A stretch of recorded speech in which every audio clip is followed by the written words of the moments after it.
Pernah gak sih kalian ikut kelas yang materinya seru banget, sampai-sampai gampang untuk diingat, tapi di kelas lain malah bikin ngantuk?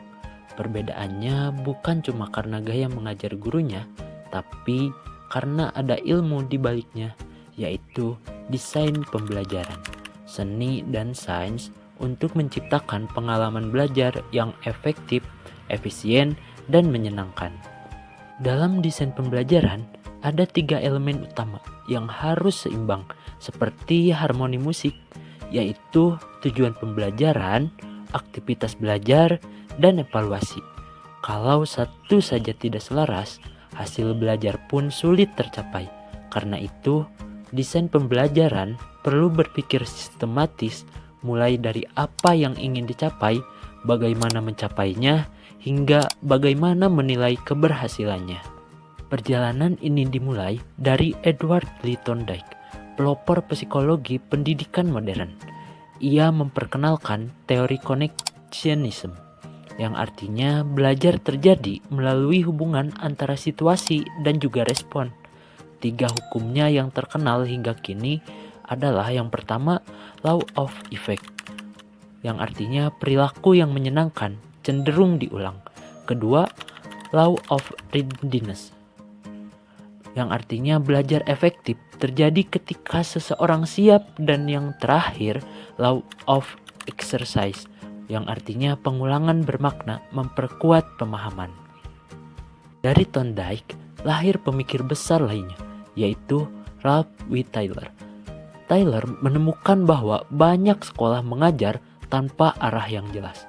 Maka ia merumuskan 4 pertanyaan emas yang hingga kini menjadi pondasi desain pembelajaran, yaitu apa tujuan yang ingin dicapai, pengalaman belajar apa yang dapat membantu mencapainya, bagaimana pengalaman itu diorganisasikan, bagaimana kita tahu tujuan itu tercapai. Pertanyaan sederhana ini melahirkan konsep evaluasi formatif dan sumatif yang memastikan pembelajaran selalu berkembang. Berikutnya, kita beralih ke Bruce Frederick Skinner, sang penggagas teori operant conditioning. Menurut Skinner, belajar adalah proses penguatan. Mulai adanya stimulus, lalu muncul respon, lalu diberikan penguatan.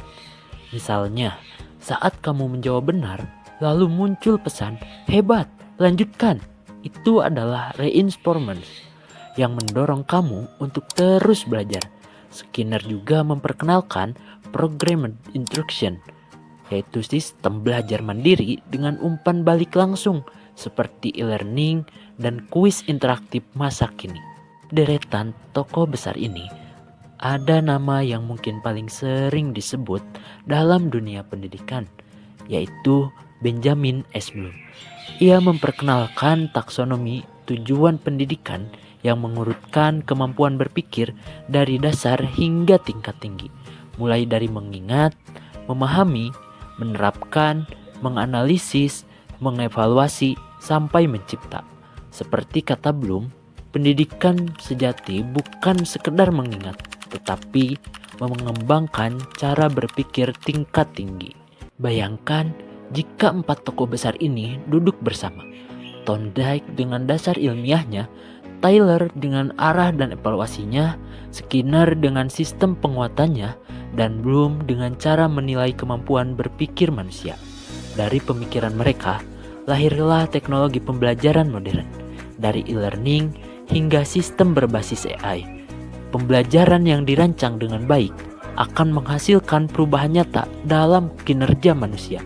Jadi teman-teman, saat kalian merancang pembelajaran, ingatlah, kalian bukan hanya membuat materi, tapi sedang membangun pengalaman belajar yang bermakna dan berkelanjutan.